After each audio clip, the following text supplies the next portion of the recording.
With us is Matthew Hunt, the COO of Pay.uk, which is the UK Retail Payments Authority. Matthew, let me ask you first of all, many leaders seek to control as much as they can. So they see control as really their priority. And that goes for risk, cost, outcomes, all the different things they try and control. Our view is that you need to accept interdependence rather than control, and that means less control and embracing that. I'd love to hear your reflections on this issue of should leaders seek to control? So I'm inclined to agree with you, Stuart. For me, control is a model that's always been time limited. You can sustain a sort of command and control leadership model for a short time, but then it quickly, runs out of steam with people's enthusiasm and one's own ability to micromanage.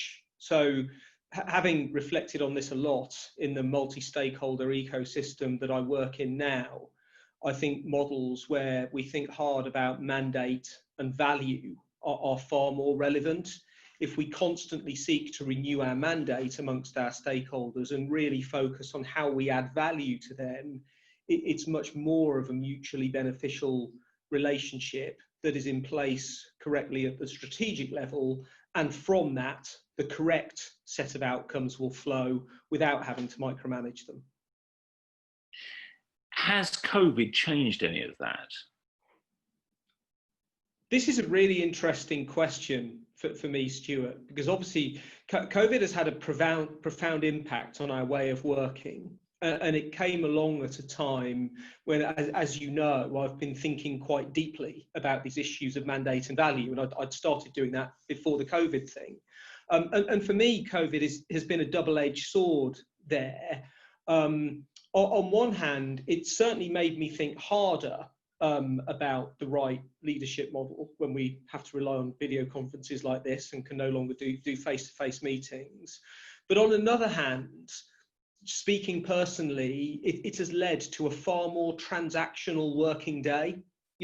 Too much of the day now is just a stream of Zoom meetings and emails, and there's a real danger of getting into a transactional mindset. So I still feel I've got more to do to work out how to structure my own working day to get out of that transactional mindset and return to the concepts of value, trust, and mandate. Given your philosophy of value, trust, and mandate, and not needing to control, has COVID affected that dimension too?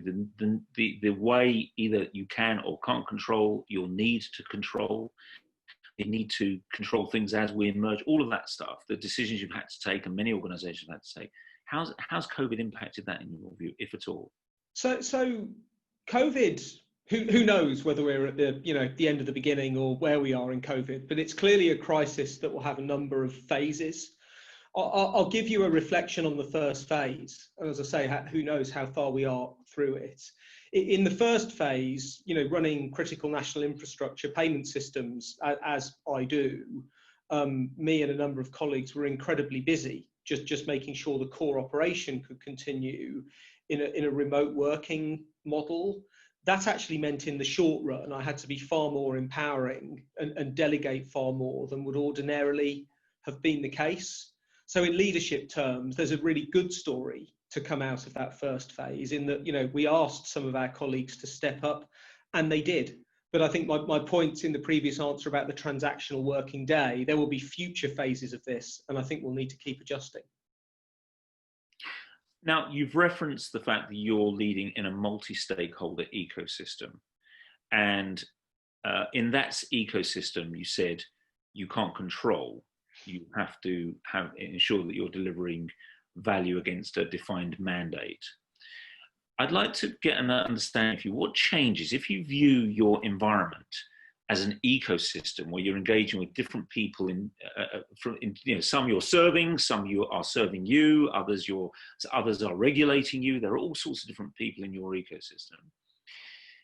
How does that change the way you operate compared to if you viewed yourself more in a transactional way as an organization in some kind of value chain?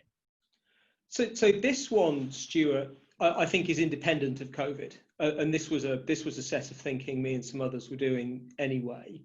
So the way I think of our relationship with the stakeholders in our ecosystem, which as you say is very complex, it is like a spectrum. And as ever with a spectrum, you don't want to be at either extreme, but you can illustrate the spectrum by describing the extremes.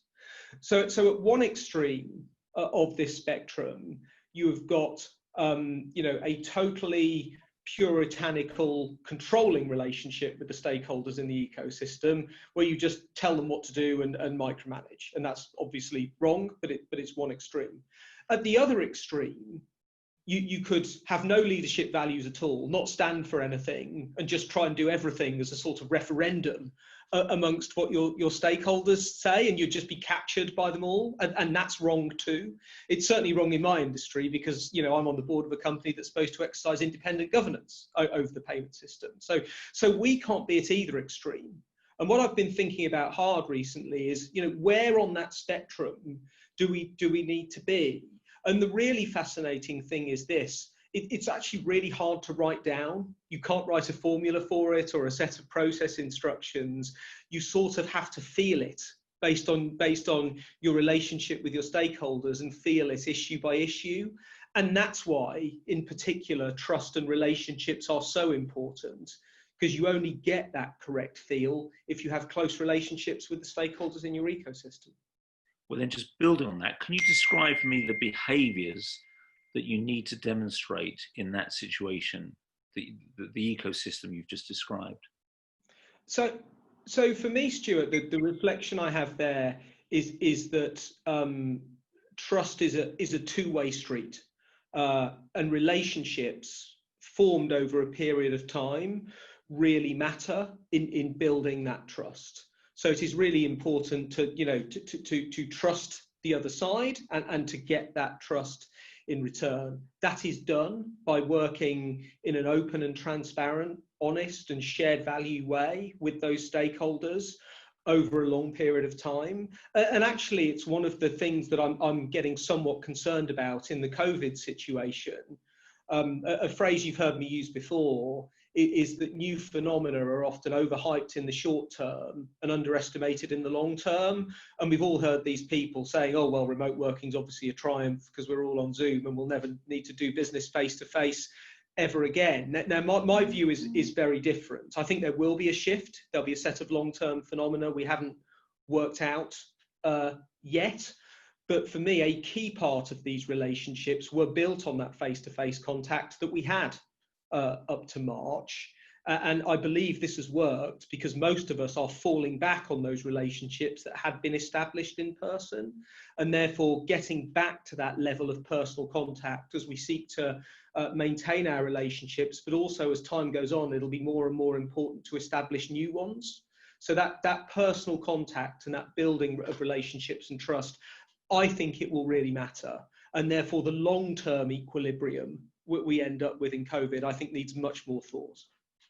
Last question. Can you talk about the importance of a shared ambition and a clear vision in the successful performance of a complex ecosystem? Sure, Stuart. So for me, this is about outcomes and focusing on outcomes. When projects or businesses get into trouble, I think too often this is because they focused on outputs or deliverables rather than outcomes, and therefore working with our stakeholders to stay focused on the right set of outcomes is crucial. And I'll finish here with another COVID reflection. It's already clear that the financial crisis caused by the COVID restrictions is bigger, I think far bigger, than the global financial crisis of 2008. We are therefore in the biggest financial crisis for very many years, potentially since the Great Depression. That means the context is changing hugely. We don't fully understand it yet. And therefore working with our stakeholders, keeping our ear to the ground to make sure that we keep what the right set of outcomes is refreshed, because those outcomes could be impacted by this financial crisis that we're now in.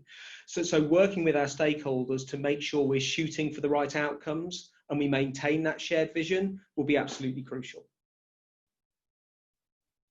One of the things we hear, Matthew, is that it's about relationships. That's what will make ecosystems work, and that relationships are built on trust. I'm interested, how do you become trustworthy and build trust and maintain trust from your perspective? Really good question, Kevin. And to think back to one of my answers, this is where it's actually a hard question to answer, because so much of it is about judgment and feel. And I don't think, or at least I've not read a set of process instructions for it. So maybe I can just give you some examples.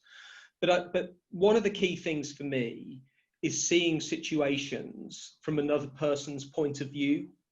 That's actually a really helpful piece of advice that I've found generally. When presenting, it's really useful. If you present from the point of view of the audience, you're a better presenter. And I think it's the same in business relationships and trust. If you keep in mind what the other person is trying to achieve from the relationship, or the other party is trying to achieve from the relationship, as well as you, and pick up the phone and contact them, regularly, and offer to help and say, I think this is what you want to get out of this. How can I help you? Or how can we find a set of outcomes that works for us both? I think that really builds trust. So I'll finish on that point. I think seeing things from the other side's point of view is absolutely crucial.